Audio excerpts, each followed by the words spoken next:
Hello, everyone. Welcome to this month's membership resource. So, we are in March 2025, and we're coming to probably one of the most important topics in my teaching experience. And certainly, when I was a leader, middle and senior leader, working with other teachers, coaching was probably the most fundamental thing that I saw improve and support other teachers. So, in this resource, inspired by a book called Responsive Coaching, what I've got for you this month are these three ideas.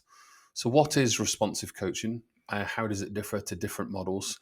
Lots of strategies, ideas, and if you're a middle or a senior leader, how might you implement these? Because one of the biggest failings of any teaching ideas across our education system is the successful implementation, the logistics, and succession planning. So, without going into everything and anything in great detail, just keep this resource kind of punchy and give you some things for food for thought.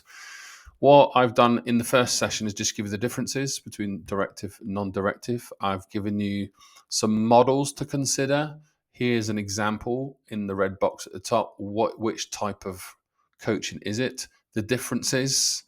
Then I've got what's called a decision tree, so you can go through step by step. Then just the kind of differences between those, just presented in another way.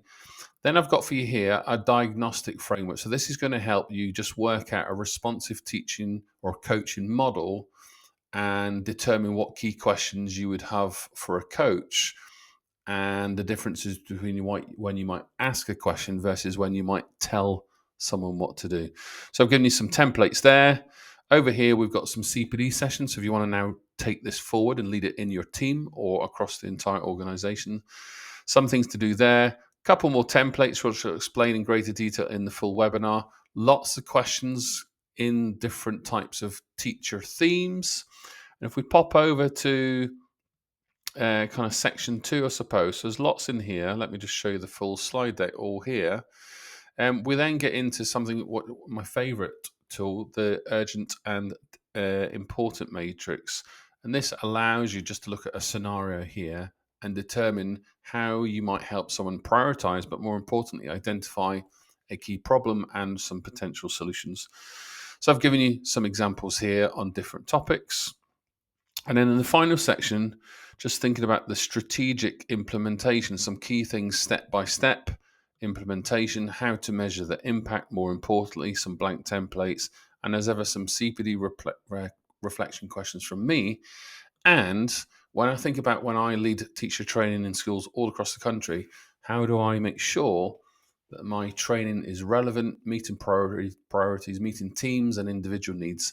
And how do I get on the ground running, I suppose? Well, here's my methodology that I use time and time again.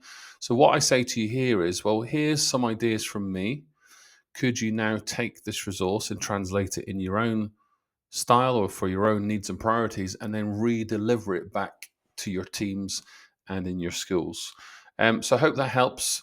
Let me know what you think. Give me some feedback. Always welcome. And let me know if you've got any other ideas for some future resources. As ever, thanks for being a member. Bye for now.